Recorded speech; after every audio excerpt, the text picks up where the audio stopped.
For most of college, everyone thought you were deaf, when in reality you just don't like talking and learned sign language at a young age. You never corrected anyone until someone confessed their love for you, thinking you couldn't hear them. It was amazing what you could trick people into believing, without saying a word at all. It wasn't that I said I was deaf, or had any accommodations scripted onto me, I just didn't talk. I signed back to people when I really needed to, but I mostly kept to myself. I think that there are lots of people that, should they have realized they had the option, would chose to fall silent. There wasn't much about people that I really missed. I spent most of my early adolescence getting quite sick of them. I picked up sign language from a book in the library in my sophomore year in the hope to eventually phase out all English words from my vocabulary. People eventually knew that I was the deaf kid on campus, and that speaking to me was a largely hopeless endeavor. Coincidentally, I had never picked up lip reading, so I was seldom able to understand a word said around me. Of course, in reality, my hearing was just the same as everyone else's, but once a large enough group reaches a consensus on something, it becomes as good, if not better, than the facts of the situation. I had long been practicing my routine of silence when I found myself in the library on a Friday afternoon. It was scarcely populated, with most everyone doing something with their lives. There was a funny thing about being deaf. Everyone seemed to assume you were also blind, or perhaps more accurately, was blind to you. I had been staring blankly, and in a manner that was probably a bit too creepy, at the only college-age girl that found herself studying when she should be living her life. She was seated directly diagonal to me. Her eyes were a radiant blue, and her hair fell down her shoulder in long, straight strands. She was perhaps the most beautiful girl I had ever laid eyes on, but the guy standing next to her seemed to share my feelings. She looked up, finally, seeming to catch a glance at me, and then tapping her male companion's shoulder, leaning in to whisper to him. I could barely make out the words, but she seemed to ask for more information surrounding me. I instinctively cringed. I had taught myself to hate any attention from others, but then an even stranger feeling began to occur to me. I wasn't scared. I was excited. Excited to hear her voice, and excited for her to perceive me. He replied in a much more audible tone, "He's deaf, you don't have to whisper so gently," she replied, indicating some reciprocal feelings, but I had long lost my train of thought. It was off somewhere in the clouds, wondering, plotting, scheming, how I could make this up, how I could miraculously recover my hearing, my ability to communicate. I had finally found the girl whose words fell sweetly on my ears, and was willing to let her hear my out-of-practice, raspy voice in exchange. Some moments passed with this same theme of planning, and she eventually left, never to be seen again. I couldn't help but smile. A fleeting moment of joy was nothing but that, fleeting. I had long known that this was the operation of my peers, to force me to flirt with the idea of revealing my identity, only to kick me back into my turtle shell. It wasn't quite loneliness, it was more not caring for a partner. I was resilient. I was a lone wolf. I lied to myself over and over again for the rest of the night. When the night ended, and I packed up my books, I found a scrap of paper across the table from me. The calculus problems on the front side seemed like they had taken hours to come to, so I grabbed the paper, hoping to hand it to a librarian or find someone to return it to. But in grabbing the paper, I flipped it over to the other side and saw a series of poorly drawn signs, the type you might find in a sign language book. Story 2. This was awkward. 100% not what I was accepting to end my day on, but here I am, staring, mouth hanging open at a pretty girl as she confesses her love for me. And now I've got a problem. "I'm sorry," she says slowly. "I spoke too quickly, so you couldn't read my lips." At some point, someone cooked up the lie that I'm deaf, and I, being the antisocial queen that I am, let it stick. It helped that I've known ASL since I was a kid, courtesy of my mother, who right now would be laughing at this whole situation. But now the lie's biting me in the ass big time. The girl stepped further into my line of sight, her small round face a deep red from the effort of her confession. Her long, curly brown hair swept back into a messy bun with her bangs framing her plump cheeks. She took a deep breath and locked her deep blue eyes with mine. "I like you," she said slowly and carefully formed each word. "I'm trash at sign language, but I'm trying my best to learn." "You don't even know me," I snapped before thinking. It's the gasp around us that reminded me that we were in public. I'm pretty sure I heard a few people say they knew I was faking it. The girl blinked in surprise. "Yeah, not deaf. Sorry to disappoint you. Not even sure who started that rumor." Instead of smacking me or yelling like I thought she would, she sighed. That's a relief. I am trash at ASL. What? So we can take our time getting to know each other. You're not upset? The girl smiled. A little, but your deafness isn't why I like you. I don't think you remember, but you stood up for me at a party once. And I've heard you've done that for a lot of girls. The college parties my roommate and her friends dragged me to every few weeks. Somehow I would find myself protecting a drunk girl or two from guys who thought they had found easy targets. I would always make sure everyone got home safe, no matter the time. That's the person I like and want to get to know. She steps close. If you'll let me. I couldn't think of a reason not to. Not liking people suddenly seemed flismy, and my jig was up now that she knew I could hear. A mischievous smile slipped across her face. Great. How about we start with lunch? She asked as she grabbed my hand and pulled me toward the cafeteria. Story 3. It started when Mom died. I don't know where I got the idea from, but mostly I didn't want to talk to anyone. Problem was, I just started school, and when you're a first-year freshman at a university right out of high school, they have so many programs and initiatives to keep you engaged so you won't drop out after a semester or two. They say they want to help their students succeed in life, and of course they do. How else can they bleed us dry of thousands of dollars a year and then beg for donations for poor, unfortunate students when we get our grown-up jobs? Not to mention that every class is full of new students who want to get to know some of the folks they'll likely be spending the next 4 to 5 years with. And they just don't stop talking. And all I wanted was for everyone to shut up, because for those first few months, all my grief and anxieties leaked out of my mouth every time it opened. So I just stopped opening my mouth, stopped talking, stopped responding. I got so tired of parting my lips and loosening my jaw and accidentally letting my mom's car wreck fall out, and then I'd have to hastily and awkwardly stuff it back down my throat. It didn't take long for people to catch on that I wouldn't answer them. After they overcame the initial shock one by one, the students and faculty lost interest. Someone must have asked what my deal was. Someone else asked if I was deaf. A third person took that as an answer instead of a guess. And the rest is history. I became the deaf student. Well, that's not exactly true. There was a girl, Julia. She and I shared almost entirely the same class schedule. That was inadvertent. Julia was deaf, genuinely, and the university provided her with ASL interpreters for each class. Very generous and accommodating of them. Rather than watch my professors lecture and pace about their podiums with authority, my eyes stayed glued on the interpreters. I only understood a few signs at first, having learned some ASL as a kid. Watching them weave words of sound into flowing signs with their fingers, their eyebrows, their entire bodies was far more interesting than anything I could hear. Over the course of a semester, my chosen seat came closer and closer to Julia's, simply so I could watch. Soon enough, I could even sign a sentence or two coherently on my own. At least, Julia seemed to understand me. Unintentionally, I became deaf, and not just at school. In my dorm, I just didn't listen to music. I wasn't one who cared to watch TV shows, but the occasional video I did watch, I turned off the sound and preferred to read captions.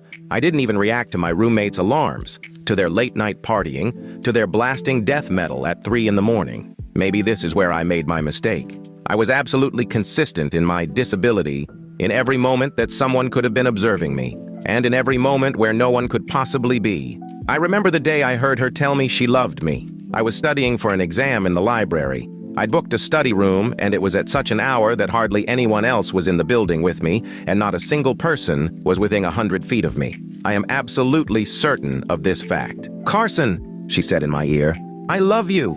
Months of practice of non-responsiveness is what saved me in that moment. I knew this voice. It rattled me to my core, but my muscle memory kept me entirely focused on the task at hand while my mind went into shock. Mom. I didn't turn around to see where her voice came from. For a moment, I toyed with the idea that my vow of silence had driven me mad. But even if that were the case, I still wanted to hear her. "I love you much, kiddo." Her voice was thick with emotion. I crossed out a line of numbers and started over with the math problem. "I don't know if you know that, and it's killing me that—" "Carol, stop!" I didn't recognize this second voice. She hissed at my mother, cutting her off. "Carson's gone deaf," she tried to explain. "That's not an excuse." This second woman sounded like such an authority figure. "What if someone heard you? Come on." Mom's voice didn't come back. Whoever was with her must have taken her away from me, hopefully temporarily. I finished my study session early that evening. With any luck, my roommates would be out partying, and I'd have the room to myself so I could break down in tears in privacy. I think my deaf act is going to have to continue long after I graduate. It's not often, but here and there, I hear voices when the hallway is absolutely empty or the room is deserted, and they're not always my mom. I guess she's not the only ghost who needs to unload onto someone who can't hear. Story 4. It had been an accident, honestly. First semester here, I had just been zoned out in class, hardly paying enough attention to know when to turn the page. Apparently, the teacher had called on me half a dozen times before the girl sitting next to me finally tapped my shoulder. I just kind of started signing. The professor asked if anyone knew sign language, and Jake raised his hand with the most annoying smirk on his face. We learned together, you see. When we were kids, our friend had some kind of defect. He could speak. It just didn't sound normal. In kindergarten, he got bullied for it, and we all learned together so he could just do that. He moved away a few years later, but me and Jake just kept using it because no one else knew what we were saying. Look, I panicked, okay? I signed, and Jake told the class I could read lips pretty good. True. Also said he'd tell me when I missed things. I did the same for him. I was going to just keep up the lie for that class, maybe use it to get out of the big presentation the teacher said was worth half our grade. Except that girl, Cynthia, apparently, was learning sign language and wanted to hang out so she could practice. Sure, I mean, I could tell her later. Jake sent me a message and bet I couldn't trick her for a month. Turns out I could keep it up for a lot longer than that. And that after a month, it's really awkward to tell someone you can actually hear. I crushed the paper I did instead of a presentation, though. I was always better at writing than talking. After that, Cynthia just kind of joined our little group, and that meant I had to keep up the game almost all the time. Jake thought it was hilarious. Me, not so much. Hey, not like I talked much anyway.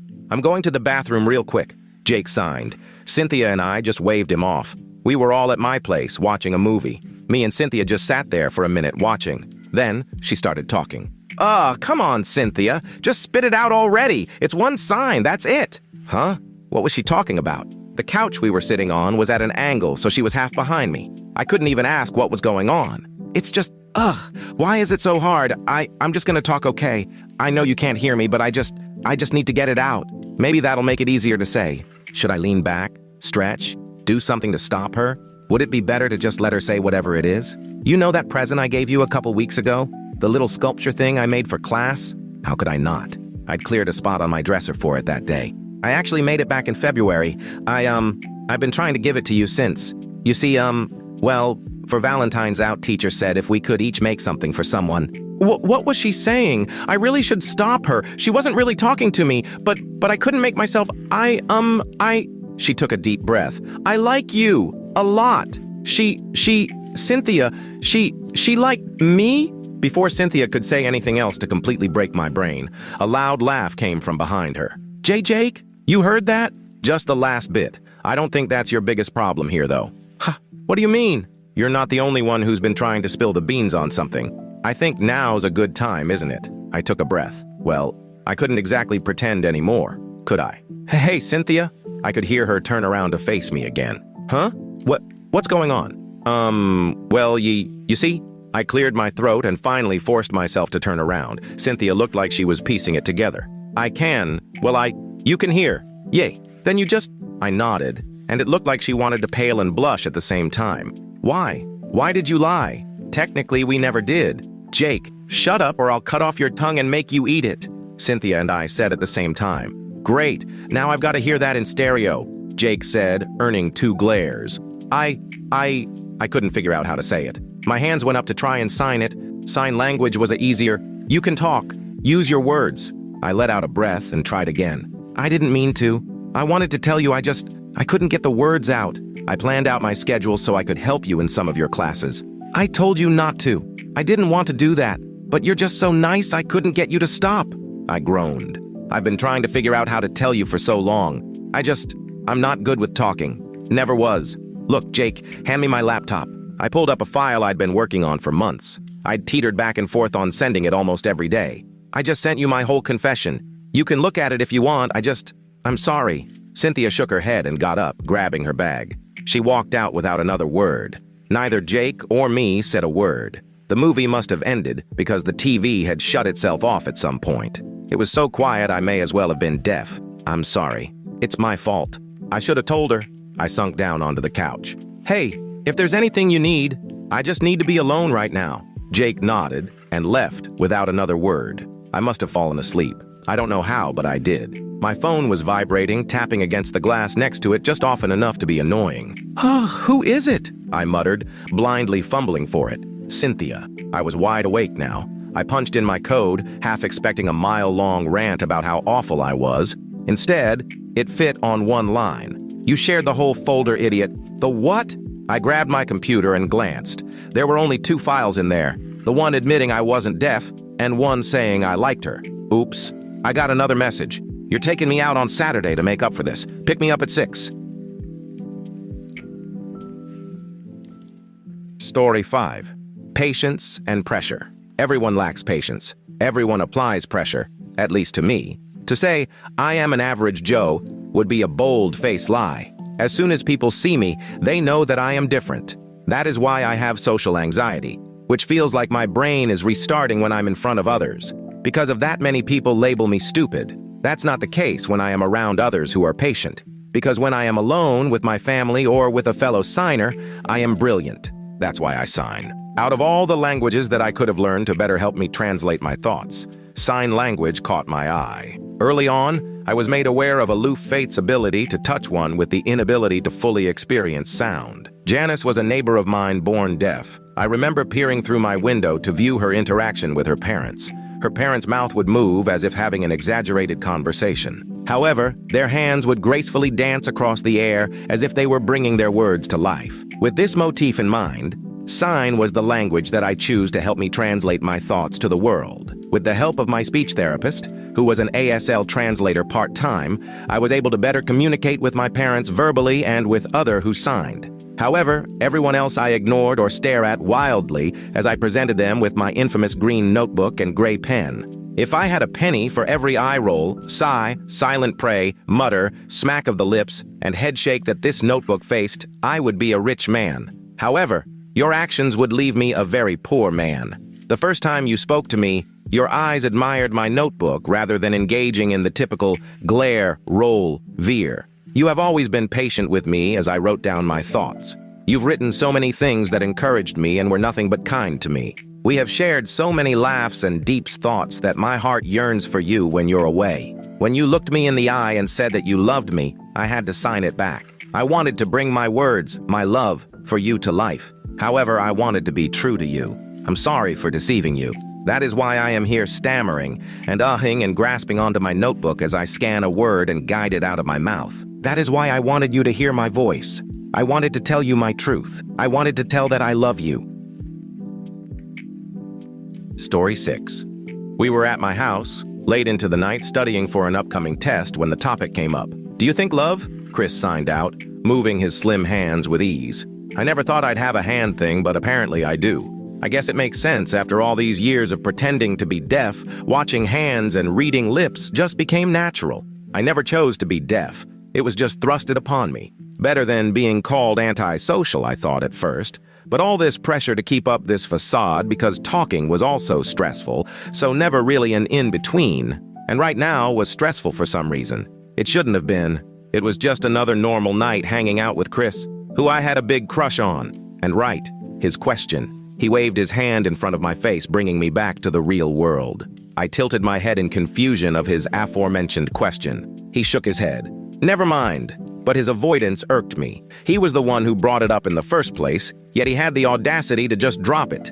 I may have been overreacting, but when your crush of 2 years asks you about love, you can't just ignore it and move on. Ask. Ask your question again, Chris. Let me understand. Let me help. Please let this be a confession. He sighed. Love life. He continued explaining, hands moving to form words. I nodded. I did think about love, where it would go, if I'd ever even be in a relationship, go on dates, get married, have children. I was moving a bit too fast. Children are definitely off the table for now. I shouldn't even be thinking about that before the first date. If I ever have one, that is. We continued to talk before he swayed into something much more personal, not just the idea and muses of romance, but the reality of it, just out of reach. Crushes. The secrets kept hidden. I was about to spill the beans, but that earnest look on his face knocked all the wind and courage out of me. He took a pause. I could see his lips move, like he was trying to talk, and I could hear his heavy breath, feel it. When did he get so close? I love you. My heart just about stopped, jumped 10 miles high, bursting out of my chest. He moved closer, resting against me when I showed no resistance. "I love you too," I whisper, and I can see his eyes going wide, but I can't understand why. And then it catches up to me, and my life flashes before my eyes. This is it. It's all over. He's going to hate me. His hearing aids and the fact that he can lip read, and the fact that I just spoke, it's all hitting me one by one, obvious right in front of me details. I should have never let my guard down. But his shock turns into confusion, and I feel I have to clear it up. If I were to just be a coward and kick him out, our 10-year friendship would be ruined. "I'm not deaf." His eyes widened like saucers, but once he gathered himself, a smile so sweet. "As long as everything was true, as long as you are true, it doesn't matter. I love you." And God, if that doesn't make me cry tears of joy. Everything is finally coming together, even though I know I'm going to have to make it up for lying to him. Maybe being labeled as deaf wasn't such a bad thing after all. Story 7. The voice was strong, obnoxious, and more than a little condescending. "He's deaf." I can't tell you how many times I've heard that said. Ignoring it entirely, I sipped at my drink as I continued flipping through Netflix on my tablet. I'd just finished one anime series and was looking for another because no one ever questioned using captions when you're deaf. Of course I wasn't deaf. My mom would flip out if she knew I was faking it. What, 3 years now? But I sure as heck wasn't going to tell her. Growing up with 2 deaf parents when I wasn't deaf at all, I was used to being in my own world, and college had only reinforced this concept. My thoughts were scattered when a hand flashed in front of the screen before me. I looked up as Jake arrived with 2 plates of pizza. He looked me directly in the face as he slowly said, "Hey man, brought you some pizza." I smiled, pulling up the app on the tablet where I did most of my speaking. I quickly typed, "Thanks, Jake. What do I owe you?" and slid it to him. He shook his head. He made a crude gesture in ASL, though I knew what he was trying to say. "No worry about money. Don't worry about it." I nodded at him and took back the tablet, pulling Netflix back up. I pointed at the anime I'd pulled up and made the question sign at him. He glanced at the tablet. Sword Art Online. Not familiar with it, but he grimaced, slowing his speech down as he faced me directly again. "Sorry, can't read lips that fast, can you?" I chuckled and typed, "No worries, I got it." "Hey, Jake, mind if I sit here?" I froze, trying to not react to the words over my shoulder. I knew the voice. Oh, did I know it well? I heard it in my sleep. Jake looked behind me and smiled widely. "No, not at all. You're always welcome, Sarah." "Thanks." Sarah touched me on the shoulder to get my attention, though I'd already started turning her way. Reacting to those around me was second nature, and Jake had been blatantly obvious he wasn't talking to me. She smiled at me as our eyes met, and she signed. "How are you?" "Great." I signed back once she had walked in front of me. Signing over your back wasn't practical. I could feel my heart in my chest as she sat down. Sarah was the one main reason I kept coming back to this college. We'd met on the very first day, and she went out of her way to help me find my way across campus. It was also her fault that everyone around assumed I was deaf, when I'd been too stunned by the fact this absolutely drop-dead gorgeous woman was talking to me. She'd taken the initiative at the fact I hadn't responded to her initial welcome and signed to me, "Hello." And when I responded in kind out of habit, she started signing to me in a flurry of activity, and I suddenly was designated as the deaf friend she could practice her ASL on. But that's all I was to her. I was her deaf friend, there to help her get her ASL down to a second language. She wanted to be a teacher, and knowing sign language was going to help her a lot down the road. I didn't see a problem helping her, of course. The more time I spent around her, the happier I was. Sarah was going to make a fantastic teacher. She was kind, courteous, great with people, and the absolute center of attention wherever she went. She was also way out of my league. I blinked, my concentration finally coming back to reality when I realized she was laughing. He really did zone out, didn't he? Jake was looking at Sarah, not me, so I had to be careful to not react to his words. "You do that to him a lot, do I?" Sarah looked strangely happy with this fact. She caught me watching her and blushed, turning away from me. "God, this is so hard." Hard? What was hard? Trying to keep my face from showing my emotions was sheer torture, and it also annoyed me that both of them were facing away from me while they talked. To a deaf person, you were effectively shutting them out of the conversation, and was quite rude. I was about to call them on it when Sarah spoke again. I don't know if I'm ready." "Ready?" Jake glanced at me before turning away again. Sarah, you know he's totally nuts over you. He's a great guy, he bends over backwards to help out a ton of people, but you, he makes room for in his life each and every time you walk in. You see how he lights up. I know. I'm just nervous, okay? Nervous? About what? Keeping my face even was quickly becoming difficult, so I pulled the tablet to me and started idly flipping through Netflix again. I couldn't tell you what any of the movies were. I was too focused on their conversation. Don't be. The kindness in Jake's voice surprised me. It was like a big brother talking to his sister kind of moment. Just tell him. I've never told anyone before that I love them. And we're not even dating. Love? I don't know what the next couple of minutes of their conversation was about. My heart was pounding in my head. My chest felt like it would simply burst, and her words just kept ringing in my mind. Love.